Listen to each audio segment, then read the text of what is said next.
Hey everybody, it's Flora. Welcome back to my channel. So today's video, I'm going to be looking at the preview images for episode 11 of Fruits Basket, the final, which is coming out on Monday. Ah, man, we are seriously heading towards the end now, like end game stuff, and I'm super excited, but I know that the rest of the series is going to be really emotional, so I'm trying to get myself ready for that, but yeah. As always, these are my manga spoiler talks, so I will do a quick warning before I start talking about the pictures.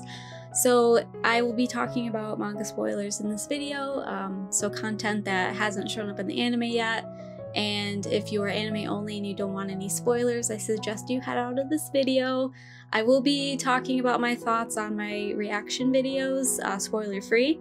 But yeah, this is the spoiler talk, so let's go ahead and get started. The only thing left from volume 21 is chapter 125, the second half, when Yuki meets up with Machi. I am pretty sure they're going to put that in, but I didn't see it in the preview images, so we'll see. But yeah, let's go ahead and take a look. I'm so happy. We start out with Mumiji. If you all don't know, I love Mumiji, like, a lot. So I bookmarked the pictures, and I try to put them in order of the manga, how they show up in the manga. And I'm pretty sure it's going to focus on mainly chapters 129, 130, and 131. So yeah, this first picture, where did we leave off last time? Oh, Kyo's chasing after Toru right as she got out of the hospital, which, oh my god, that ending of the episode was so sweet. I was like really hoping they would end it there because the ending music just really like matches that scene, and it was so cute. So the chapter starts off with Toru's thoughts and how she doesn't want to disappoint him any further, and that she's just like, the sound of his name alone hurts, and I don't want to disappoint him anymore. And we get this shot of Mumiji when she's reflecting back on when she was at the hospital. There's this time where she was standing in front of a fence and she was crying, and she's like, I can't be like this, I can't keep hesitating and not letting go, I'm only gonna trouble them. So she's thinking back to like when Mumiji visited her and Hanajima and Otani. It's just, I feel so bad for her in the beginning because there's the first scene where she's in the bed. It's kind of a flashback to when she was at the hospital, and Yuki's like, hey, if you need anything, let me know, but we should talk about Kyo. He's really sorry. And then she just immediately starts crying, and she's like, I don't know why I can't stop myself. Like, just hearing his name makes me want to cry, and I want to be with him, but it's like, he's made his feelings clear, because like she kind of interprets what he told her in the rain that day as like a rejection, like he didn't want to be with her, he didn't return those feelings, but obviously it's a huge misunderstanding, which Kyo will clear up soon. I am super excited for the Kyoru scene, like the talk that they have when he's kneeling down in front of her. It's one of my favorite moments, and I just can't wait. I have a feeling they're gonna do a really good job, so let's check out the next one. I'm like getting emotional just thinking about what's to come in this episode. I swear, I'm definitely gonna cry a lot this episode, and honestly probably the rest of them. But yeah, okay, so this is when he is telling her, like, she starts to say like, I'm sorry, I'll try to stop crying, and he's just like, no, I was only thinking about myself that day, and I wasn't controlling what came out of my mouth, and I completely ignored your feelings. And he's just saying like, I should have known better, because I know what it's like to not have that last chance to say you're sorry and apologize. And you know, with the whole cliff scene, that was like a huge scare, like I might not get to have her in my life anymore because of this. And so basically he's just like, this is the last time, I don't need another chance. Just give me this, I want to be with you, and if I'm gonna keep living, I want it to be with you.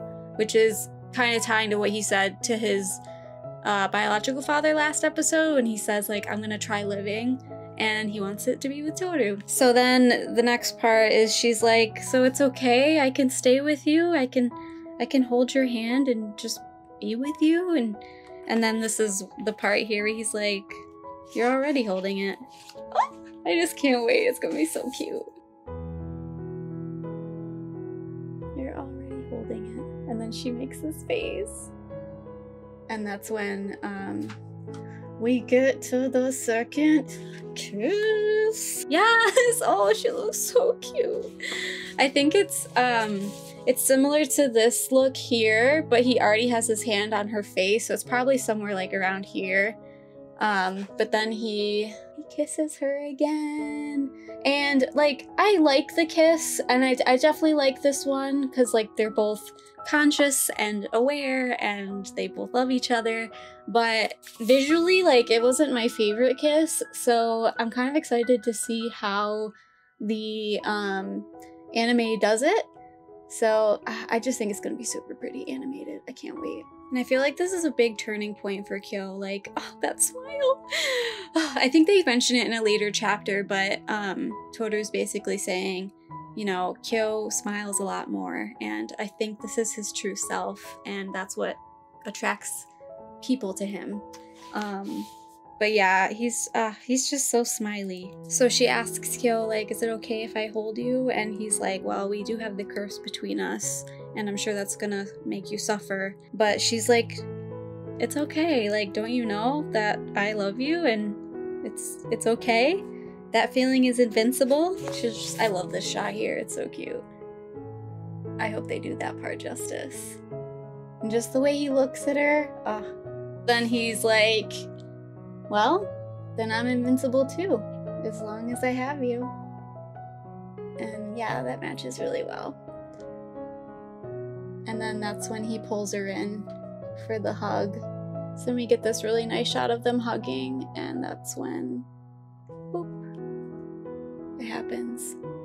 Next we have the part where Akito is saying goodbye to everyone, and it's such an emotional like chapter. Like, just looking at it makes me want to tear up.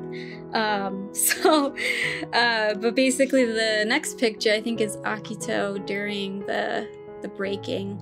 Yeah, okay. It's such a beautifully like put together chapter. So we start with 130 now, and it starts with Akito and Toru back when she was at the hospital, and it's their conversation that they were having alone. Akito admits that she was jealous of Toru because she was so much prettier than her, and I think she means like more beautiful as a person, like her personality and her mannerisms. She was just a much kinder person. And Toru says, like, don't say things like that. Like, I'm not pretty. Don't divide things into categories like that. When you do that, you just separate yourself. And if you say that I'm pretty, like I'm a beautiful person, then you are too, because you cried when you were lonely and scared, and you were so pure, and I was trying to destroy that world that you wished for. Whether that was the right or wrong thing, it doesn't change the fact that I hurt you. So this is what Akito's remembering while she decides to break everything. But even so, and she just looks up. And then Kyo and Toru are just like standing there shocked. I'm not gonna show like all the parts of it happening, but it's just really beautiful. So Akito just kind of like kneels down and is like, Father, is it okay? I don't have to be special anymore. I don't have to be God. I'm just gonna be me. I can start my own path. Oh, it's so good. Just how it flashes back and forth between Akito talking to her father and Kyo and Toru, like he steps away from her because he's confused, and I know I don't have anything redeeming about me, and I think this is the shot. It looks pretty close. But yeah, this part of the chapter I'm definitely gonna cry because Kyo's face and like just the facial expressions of everyone. And then after Kyo's goodbye, it shifts to Ayame and Ritsu and Kisa and everybody. I think the next one is actually, yeah, Hatori. So this one I'm kind of confused about. I don't know when this is gonna happen, because when his breaks, he's standing outside at the Soma estate. He just stops where he's walking and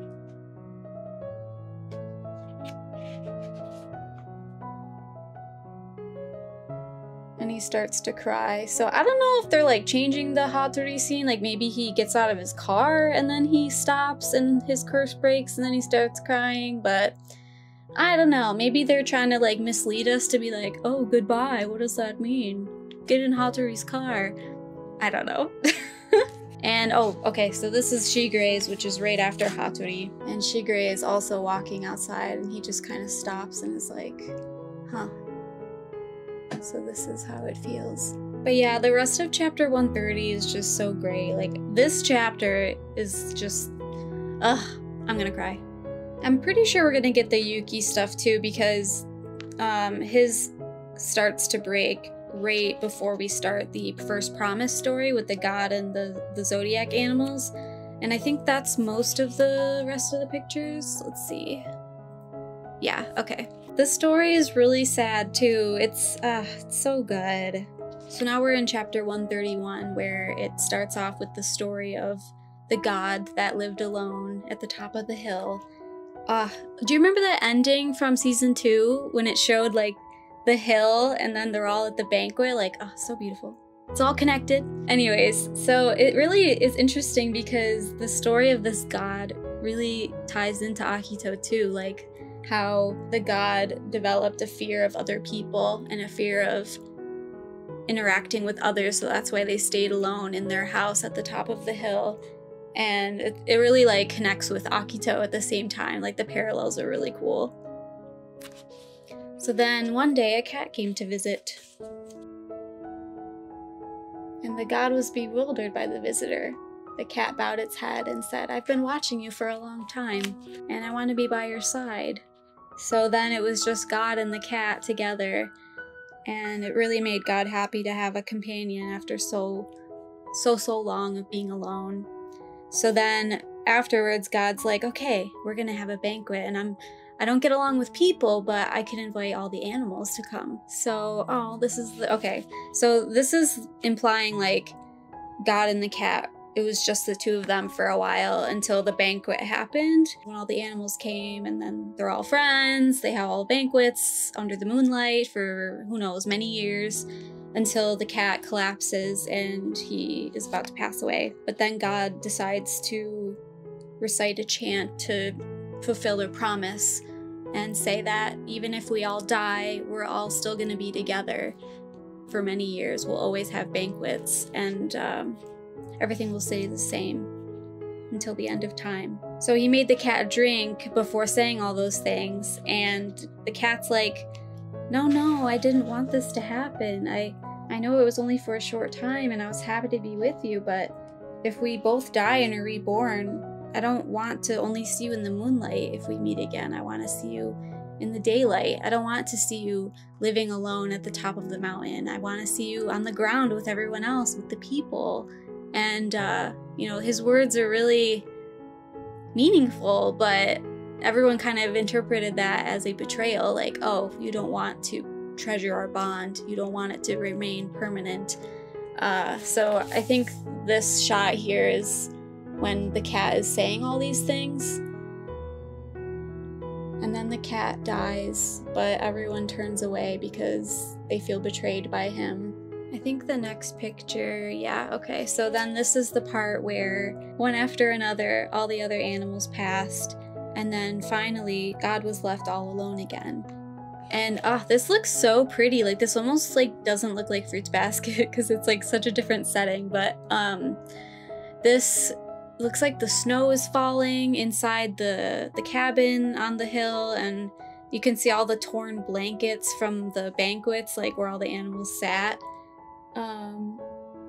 So this is when the god is actually dying, and how they weren't afraid because God remembered the promise that they made with the others of, again, we'll hold our banquets once again as many times as we want for as long as we wish without changing. Like, just the added detail is really nice. Like, in the manga, it's just like a black background with the snow falling, but now we can like visualize it so much more with the anime.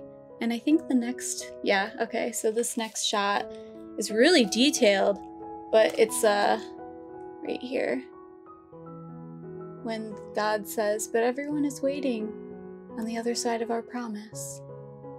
And that's the first memory from long ago, and it ties back into Yuki when his breaks. The fact that Yuki's the last one to break, though, is like, I don't know why that gets me emotional.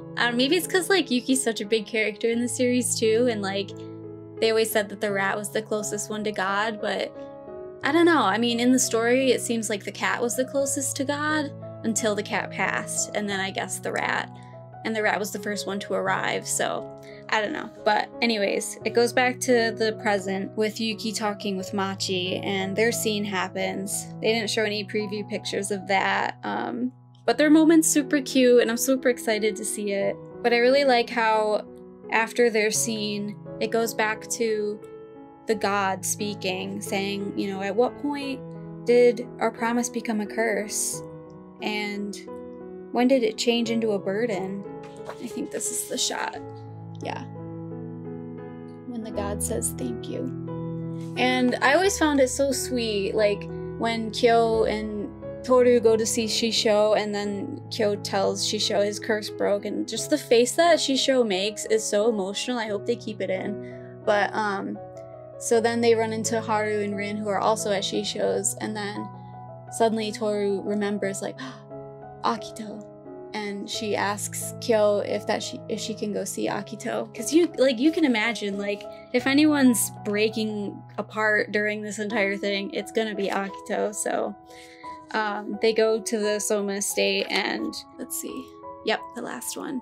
So then Akito pulls her into the room, and they hug, and that's the end. I feel like the episode ending with this would be really, really nice, because it ties the end of the story too with the god. It says, it wasn't until much, much later that the cat's wish was finally granted. And that's the end of volume 22. So like I said, it's gonna be super emotional, but it's gonna be so gorgeous. I can't wait for the voiceovers with Akito during the curse breaking and the god from the story. Like, it's just, Take-sensei is a genius, and it's just such an amazing book. Like, these chapters 129 through 131 are just so good. I mean, honestly, this whole volume is, but after this, we're in the last volume, and it's shorter, so it's not going to be as much content. I don't know what they're gonna leave out. I'm assuming we're gonna run out of time to put in any of the Kakeru stuff and the Kyoko backstory. They might tie in some details, like at the very end with the second to last chapter, but I don't know, we'll see. I mean, either way, I'm excited.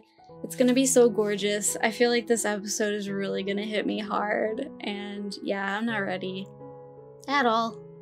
But thank you all so much for coming in. I hope you had fun, and I'm happy that they didn't show any like the curse breaking pictures, because I want to be surprised with that, and I think visually it's going to be really pretty. So I'll see you all on Monday. Take care and have a great weekend. See ya. Bye.